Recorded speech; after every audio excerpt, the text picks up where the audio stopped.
sobat semuanya, balik lagi dengan kita Aprivi. Kawan, kawan, teman-teman. Pernah kita dengar ya ungkapan tentang kalau customer itu adalah raja, customer is the king.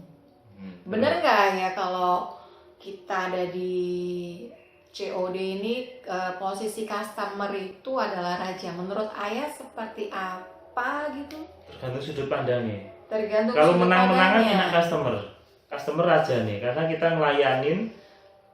ngelayanin nanti setelah barang sampai kita baru dibayar kan gitu. Berarti kan rajanya dia. Tapi kalau dalam transaksi tidak ada raja. Kalau dalam transaksi tidak ada raja. Dalam transaksi COD Maksudnya itu gimana? Kalau menurut saya kedudukan customer sama penjual itu sama gitu loh. Sama. Karena apa? Yang penjual itu kalau dalam sistem COD itu harus hati-hati loh ya. Harus hati-hati. Iya, benar. Karena kalau barang balik, barang retur itu sing rugi kira-kira customer atau penjual? Sellernya. Penjualnya lah. Penjualnya lah pastinya kan gitu. Makanya penjual ini berhak menentukan aturan-aturan mainnya. Menurut saya loh ya. Iya, berarti harus melakukan seleksi gitu maksudnya. Ya aturan mainnya macam-macam lah. Misalnya pembelinya harus dewasa, pembelinya harus memberikan nomor handphone, pembelinya harus ngasih alamat lengkap. Itu persyaratan penjual. Beda seller beda persyaratan. Artinya intinya sih kalau dalam COD ini penjual itu berhak nolak kalau pembeli itu tidak sesuai yang kriteria yang kita harapkan. Misalnya pembelinya masih anak kecil ya ditolak aja. Gitu. Pembelinya misalnya tidak mau ngasih nomor handphone ya ditolak aja kan gitu. Terus pembelinya misalnya alamatnya nggak jelas, suruh ngasih misalnya jalan, blok, gang nggak ada atau RT RW nggak ada, yo kita berhak nolak aja kan gitu. Menurut saya sih itu. Betul. Tapi di sisi lain aturan yang semakin ketat itu kadang juga bikin pembeli itu nggak nyaman. Jadi tentunya transaksi kita akan turun gitu. Artinya deal kita, closing kita akan turun gitu. Contoh ada teman-teman yang mewajibkan pembeli itu masih foto KTP, foto SIM, bahkan video callan gitu ada. Tapi kita memahami sih karena mungkin barang-barangnya dia itu barang-barang yang high end gitu ya. Jadi yang angkanya misalnya 5 juta, 10 juta kan gitu kan ya. Memang itu syarat wajib bagi mereka ya. Kalau kita kan rata-rata barang di bawah 200.000 ya. Aku pikir nggak perlu KTP, nggak perlu SIM gitu. Enggak lah. Gitu kan. Malah ada yang kemarin jualan tas saja ada yang cancel gitu ya, cerita seller gitu. Aku jualan COD kok sulit banget toh. Nah, jualan apa gitu. Jualan jam tangan 5.000 10.000 15.000-an online gitu. Tapi pas ada customer yang COD harus pakai KTP, harus pakai SIM, harus foto diri gitu. Ya pantas saja customer-nya enggak mau karena itu sebagian customer itu kan privasi kan gitu. Benar. Kan privasi dan nilai barangnya kan nggak seberapa, misalnya nilai barangnya cuma 20-30 ribu, tapi customernya disuruh foto KTP, disuruh informasi-informasi itu tentu kan nggak mau. Beda lagi kalau barangnya 10 juta, 20 juta gitu mungkin masih relevan ya. Tapi kalau barang-barang kecil biasanya dan menurut saya customer nggak bakal mau deh kalau beli barang 30 ribu untuk 50 ribu transaksi bayar di tempat COD gitu. Tapi suruh ngasih KTP, suruh ngasih SIM, suruh foto diri dengan KTP. Aku pikir pembeli, aku pun kalau jadi pembeli nggak mau gitu. Ya kan ya. Terlalu berat mungkin tapi kalau nilainya agak besar mungkin ya oke lah, nggak masalah. Tapi kan kalau COD kan resikonya lumayan besar ya.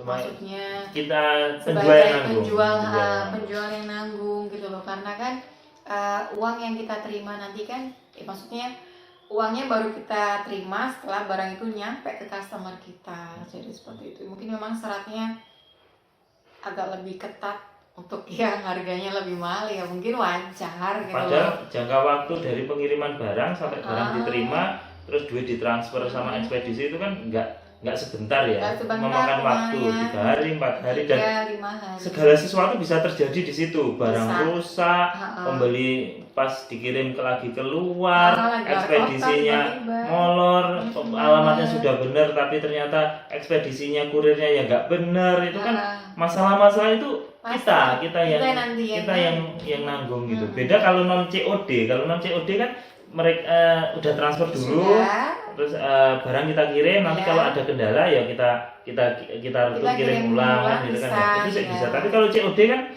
customer nggak mau tahu gitu loh, customer nggak mau tahu kalau barangnya nggak nyampe ya nggak bayar, entah itu salahnya ekspedisi, entah itu salahnya customer sendiri juga, gitu. customer nggak mau tahu. Sementara kita wis setor barang sudah bayar ongkir kan gitu kan ya, jadi rugi waktu, rugi duit kan gitu. Makanya kalau menurut saya pengiriman COD ini kita harus selektif dalam memilih customer Ya, gitu. ekstra hati-hati. Kalau customernya dirasa kita kurang seret gitu ya nggak dilayani nggak apa-apa menurut saya. Boleh lah ya, jadi jangan serta-merta ini ada customer yang perlu kita layani, tapi nggak harus seperti itu. Jadi kita harus ada persyaratan khusus yang mungkin kita harus pagerin.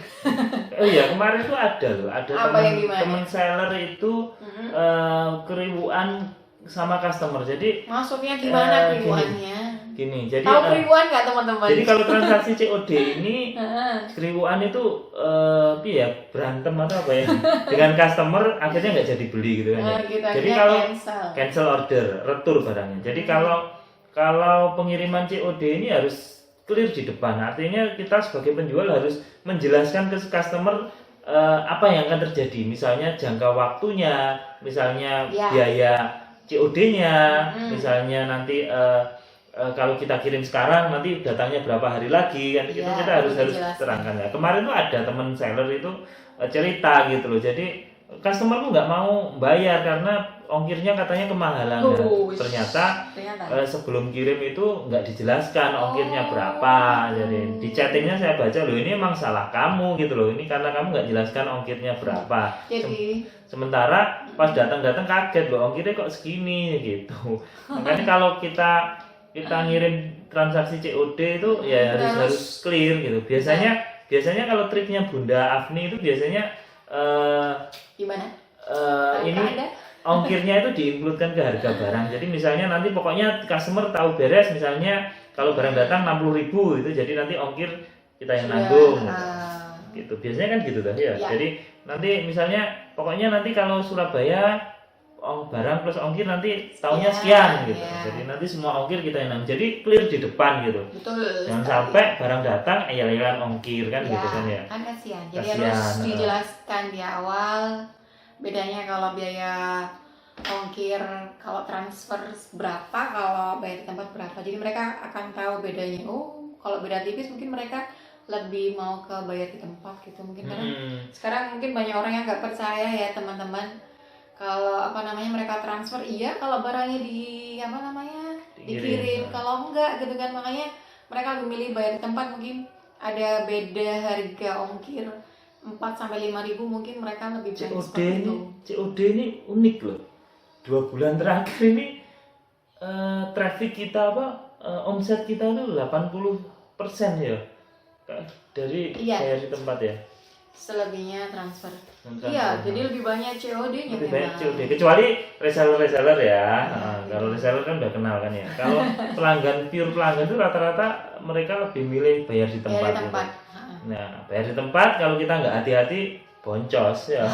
Kita habis kita kan gitu.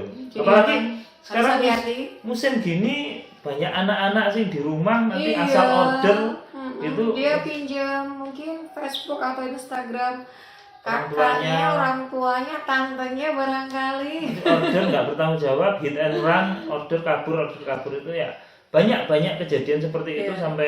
sampai admin kita capek. Jadi pernah suatu hari, kapan hari gitu ya pernah. Itu malah pinjam ini ya, tetangganya ya. Oh gitu. Kok pinjam tetangga, tapi ya alhamdulillah tetangganya kebetulan baik gitu. Om, aku tadi pinjam ininya, handphonenya buat pesen ini. Iya mbak, ya udah nggak apa-apa nanti, tapi kamu lah yang bayar barangnya ya. Iya om, nanti tak tungguin gitu. Jadi harus seperti itu ya, harus kita filter, harus clear di awal. Jadi Iya. pembeli itu bukan raja, pembeli itu partner. Kita harus menganggap mereka itu partner. Iya, Kalau betul. mereka itu bisa kita ajak kerjasama, maka transaksi kita jalankan, COD Iya. kita jalankan. Tapi kalau kiranya pembeli ini tidak bisa untuk kita ajak kerjasama, ya tidak sesuai dengan kerentek hati kita gitu, ya sudah, kita biasanya tolak aja, mohon maaf nggak bisa. Kalau mau aturannya seperti ini gitu. Tapi di sisi lain, aturan-aturan kita jangan sampai memberatkan pembeli, jangan sampai memberatkan pembeli. Kalau kita terlalu saklek juga pembeli mana mau gitu loh. Ya, Gitu. harus fleksibel. Ya, Gitu. secara logikanya harus masuk lah. Itu sih ya, mungkin itu sih. Jadi mindset kita kalau pembeli itu raja, kita pembeli itu harus kita layani sebaik mungkin. Nanti takutnya kalau gagal nanti jadi kecewa kan gitu. Betul. Karena kalau pengiriman COD seselektif kita tetap ada potensi gagal. Entah itu dari sisi ekspedisi, entah itu dari sisi keberuntungan. Misalnya pas ekspedisi ini teko, wonge pas lagi ini keluar atau apa, pasti ada gitu. Dan meskipun alhamdulillah kita tingkat keberhasilan hampir 98%, tapi artinya kan ada 2% sih. 2% yang gagal. Gagal gitu kan gitu. Itu yang di luar kuasa kita. Terus sudah banyak hal yang di luar kuasa kita dan gagal, dan itu akan ditanggung, kegagalan itu waktu, uang itu akan ditanggung kita sebagai penjual kan gitu kan ya. Jadi teman-teman harus siapkan mental juga. Jangan terlalu harus selektif lah, terus harus siap spare gagal juga ya. Karena nggak mungkin 100% berhasil, pasti ada lah ya. Itu butuh kesabaran. Oke, mungkin itu aja ya kita berbagi. Jadi kesimpulannya tadi adalah pembeli itu adalah partner ya teman-teman. Jadi dan di waktu kita transaksi kita harus ada antara pembeli sama penjual itu harus ada kata kesepakatan, aturan mainnya seperti apa, itu harus dikasih tahu ke pembelinya. Iki pengirimannya kira-kira berapa hari, bahwa yang ngirim itu bukan kita tapi pihak ekspedisi, terus ongkirnya berapa, dikasih tahu semua. Kalau sudah oke, kemudian kita lakukan transaksi COD, insya Allah tidak akan ada masalah yang berarti. Iya, betul. Oke, cukup sekian kah? Ya wes. Baik teman-teman, untuk pembahasan kita kali ini semoga menambah wawasan kita, menambah ilmu kita tentang COD ya. Dan semoga kita sama-sama bisa lebih banyak belajar untuk bisa meraih kesuksesan bersama-sama di dunia online shop. Oke? Amin. Baik. Terima kasih atas waktunya. Bertemu lagi di video berikutnya. Terima kasih. Assalamualaikum. Bye-bye.